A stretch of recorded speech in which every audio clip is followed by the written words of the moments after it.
ASQA Doctors 30 Days, 30 Tips. This is, I think it's our third episode, our third series, but our second episode today. I wanted to welcome you if you aren't familiar with RTO Doctors 30 Days, 30 Tips. We are here for every day we give you a brand new tip for free that you can choose to implement in your RTO, or you can just let it ride and suit yourself. So yesterday we had a chat about being mindful of freebies and the impact that that can have on the compliance of your RTO. Today we're going to talk about ASQA's hibernation period and what that meant some 18 months down the track. I've got a set of notes here that I sort of wanted to remind myself with of certain things, but certainly if anyone thinks of anything along the way, please don't hesitate to put a question in the comments or something like that, and I'll try and see it. But basically, ASQA's hibernation period came about in early 2020. I think it was about March, and that was in response to many providers who were struggling as a result of the COVID-19 global pandemic. There were a lot of staff and students who were being impacted because they were either sick themselves or they couldn't get into the country. Because borders had been closed, places were being locked down on a regular basis, and students couldn't go to work, they couldn't do their placements, and they couldn't pay their fees. And then there was all the infection control and social distancing and all of that stuff that RTOs needed to keep in mind as they were going on and doing their business. And for some people, that additional cost of running a business and maintaining operational and compliance in that sort of environment became very, very costly and not financially viable. So ASQA, in its wisdom, decided that it would offer these RTOs a hibernation period, or they could put their registration on hold, for want of a better thing, for want of a better word, really. And what that meant was that it prevented the provider from actually going into provider default and closing down, and it allowed them to maintain their registration, but they effectively were not able to do anything. There were, however, a number of requirements and conditions that were at the time maybe not as well understood by people who themselves had gone into hibernation, or people that were even considering going into hibernation. And we open up a members forum on the RTO Doctor Academy to provide providers with as many resources and support mechanisms as we possibly could. The RTO Doctor Academy COVID members resources library was a free resource, and basically anything that we could pull together at that time that was relevant to helping to support you and your RTO, legislative changes, things that had happened with first aid delivery, for example, what was going on with ASQA, anything that we could find to support you. We even did videos with Sarah Cordner. I'm not sure if you're listening, Sarah, but we also did a fantastic interview with Sarah Cordner, where she spoke to us about some of the other ways that people can remain financially viable during the pandemic, and while still maintaining their RTO status or going into hibernation. So we opened up that members resource for people, and it was quite well used. There were quite a few people who enrolled in that course, the member resource, and many people did use it. And it's still available there today. I'm not sure if anybody has gone and had a look lately. We haven't really made any updates to it, but we probably should, and we probably could. But we just haven't made any updates lately. So maybe on that front, RTO Doctor is almost as guilty as ASQA, because we haven't made any updates. You'll never hear me say that again. While people were in the midst of the pandemic, I'm not sure if people remember that I questioned the legality of the hibernation period and whether or not it was actually a legal process and how it would stand up in future court appearances if providers were, for some reason or another, in a tribunal or federal court hearing or something different, and they needed to rely on the legislation, which is what the judges or the tribunal members would have done anyway. Because these changes in relation to putting registration on hold and hibernation were not actually legislated, the impact on that particular period of time is quite questionable as to what might happen in the future when somebody does come out of hibernation. So, for example, just to explain what I mean, an RTO went into hibernation, and this is just a make-believe case study, but if an RTO went into hibernation and while they were in hibernation, they breached the requirements for hibernation, and that was identified when they came out into their normal registration period and they were operating, and ASQA has gone back and done an audit. ASQA finds evidence that they breached the hibernation criteria. So what happens in that space there? Because that sort of provision is not available in the legislation. There was nothing provided for in the legislation in relation to hibernation, which is a really, really big concern. And it's a big concern for a whole range of reasons, because what we saw with ASQA's regulatory process during the last 18 months is, even though they stopped auditing for a short while, what we did see was some auditors were just picking up the phone and conducting audits, and providers would sit on the phone all day, and that would be their way of being in an audit. You had other providers who were like we are today. They're in an interactive live video, and that was how their audit was conducted. There were other providers who, for various reasons during the COVID period, have had their audit rescheduled multiple times throughout the audit original date, and that has impacted on the data collection that was used in the audit and subsequent delivery by ASQA in their decision making and so forth. So all of these issues are problematic in the sense that there was no legislative change to support this holding of registration and hibernation period that ASQA offered to providers. So just amongst some of those things that people may or may not be aware of in relation to those hibernation rules, you had to declare before you went into hibernation, you had to declare that you were already compliant. Now, already that prevented a lot of providers from actually going into hibernation because, for example, they were already in dispute in relation to an audit that had recently been undertaken. They had an audit and not yet received the result. There were others who had been going through a tribunal process or an appeal, and therefore there was no certainty as to the compliance of the organisation. They couldn't honestly, hand on heart, declare that they were compliant, and what would happen if they did, and what would happen to the court processes that were already in place and running along.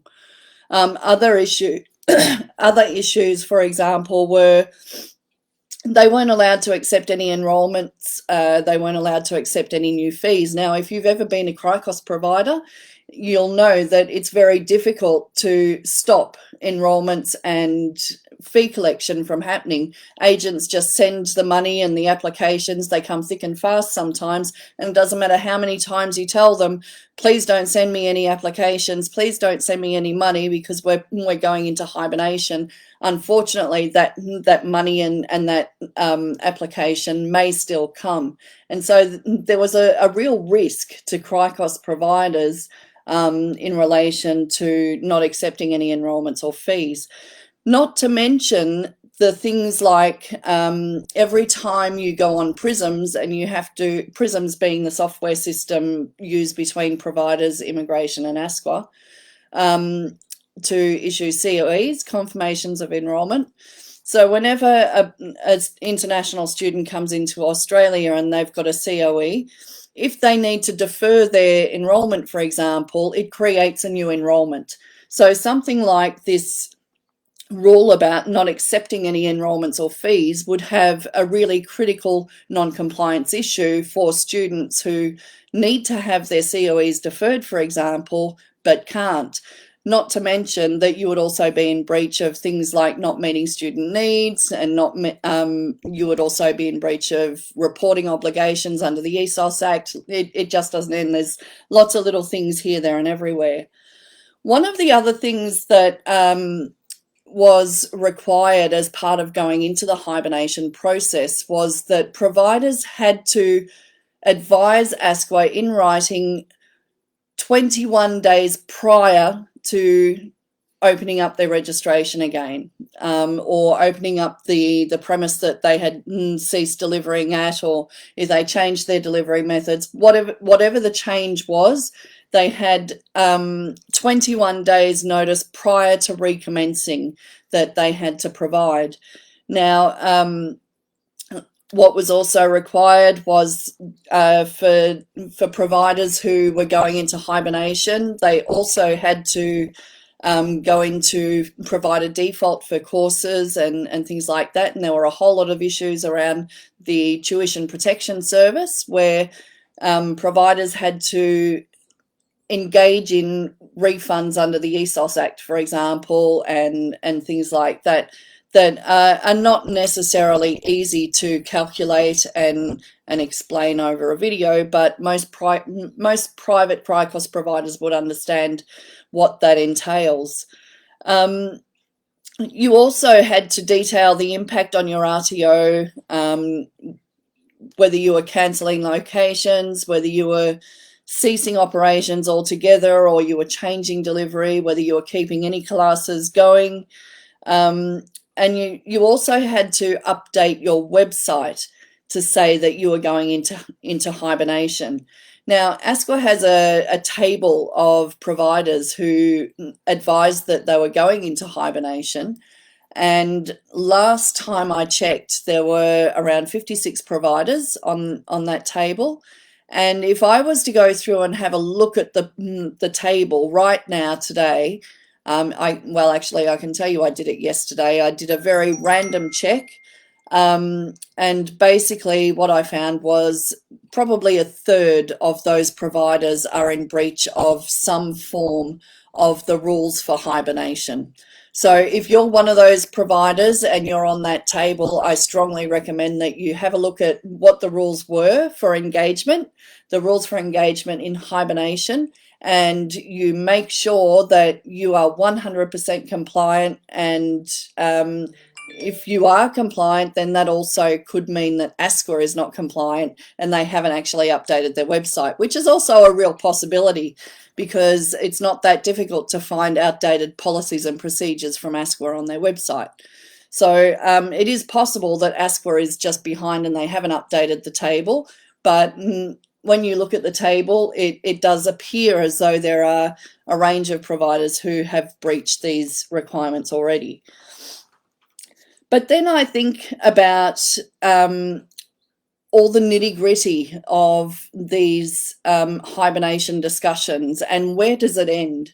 You know, we've been going for 18 months now, and we haven't really heard from ASQA whether the hibernation period continues, yet half the country remains in lockdown. We don't know whether providers are able to go into lockdown, come out of lockdown, come out again as their businesses are impacted.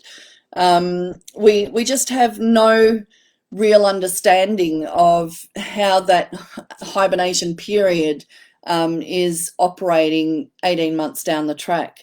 We don't know what it means for the court system. Like I said before, the legislation was never updated. And so it's really hard to understand what the impact of that will be for the future in terms of court cases. Is ASQA so caught up in its own rebranding, for example, that it just hasn't bothered to update the table of providers? You know, we're always talking about consumer protection in the vet sector, and ASQA's always talking about providers who are not meeting the Australian consumer law requirements, for example. But that table on that website is supposed to be a great indicator for the public to say these providers have actually indicated that they're going into hibernation. So why hasn't that been updated? There's also a question about international students who are still stuck overseas, and they may have started their 2-year course 18 months ago when the pandemic hit, with the intention of being able to come into the country and to complete the practical components of their courses or their work placements, for example, but they're still stuck overseas, and the borders are still closed, and we don't know when they're going to open again.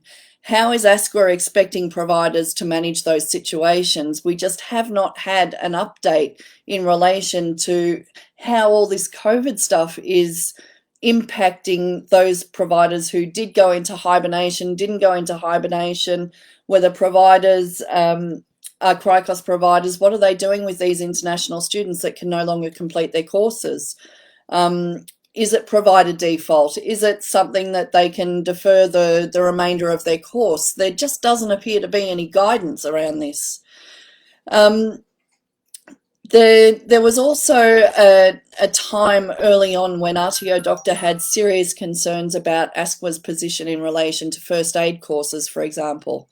Many people will remember the articles that I wrote. I also had lengthy emails between the National Vet Regulator and myself, Skills IQ as well, outlining my concerns in relation to not just the viability of RTOs who are delivering first aid, but also the Australian Resuscitation Council, who had it clearly detailed on their website that it was expected that providers cease delivery for public health purposes, but ASQA, on the other hand, was still promoting that providers could deliver first aid.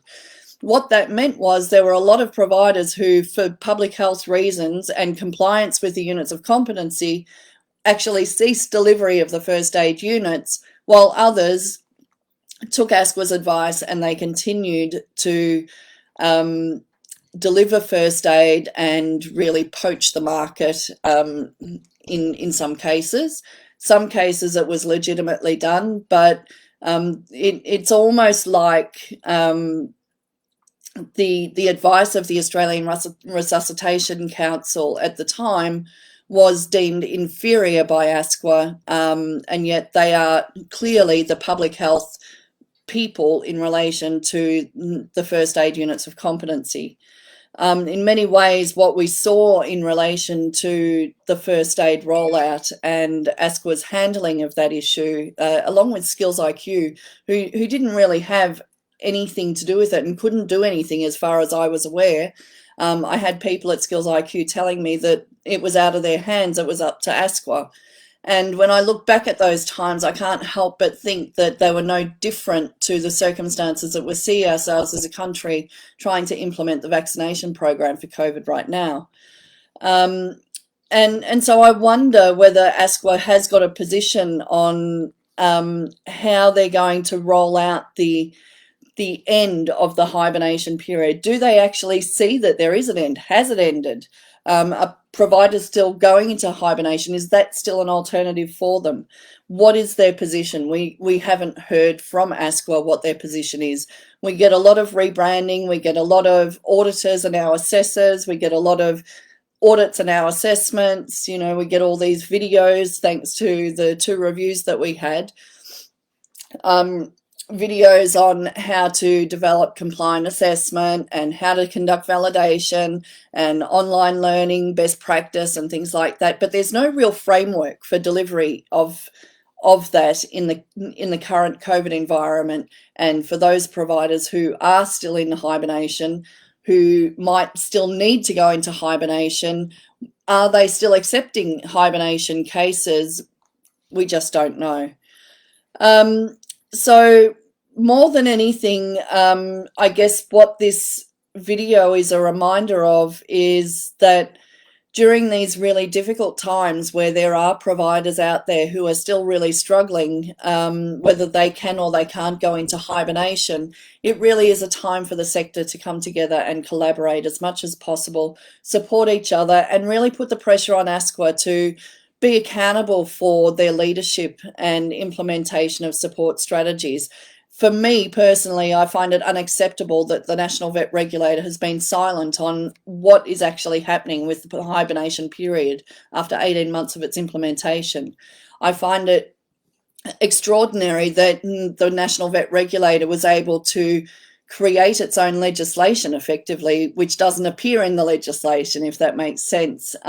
They just turned around one day out of the blue and said, we're going to be lenient, we're going to create this hibernation period, we're going to do this, that, and the other, but none of it is actually captured in the legislation. So, of course, if you're going to lean on that or rely on that in a future court matter, the courts can only go by what is actually in the legislation. So there you have it. There's my discussion on hibernation. I know it was a long one today. I wasn't actually expecting it to be a long one. But you can see that there are still some very sincere and ongoing concerns about COVID and these hibernation periods and how ASQA was managing them. I think it's time that we need some answers.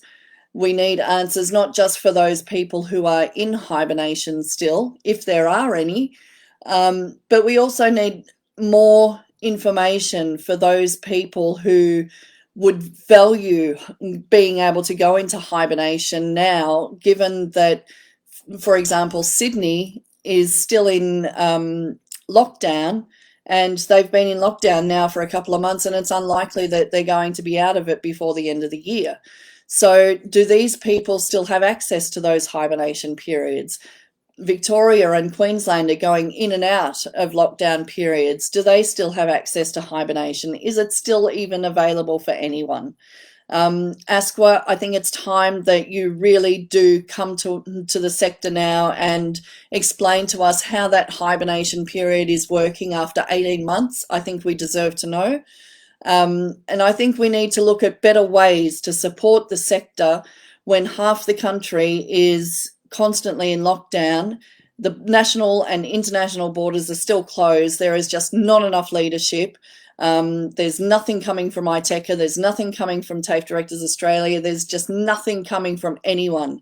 And we are Australia's third highest export industry, and we are collapsing on our knees because people are just not listening, and I don't know what it is.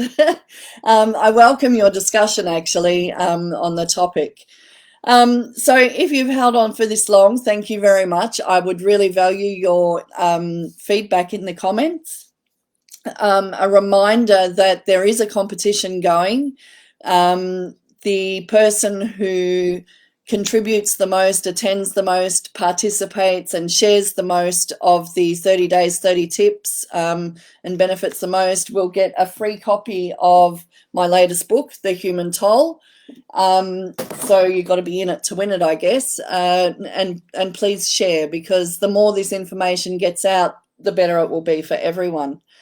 Tomorrow we're going to be talking about survival income, and I hope that I will have all of you here again tomorrow, and I promise I'll try very hard not to make it as long. Thank you very much for joining us this evening. Good night. Bye-bye.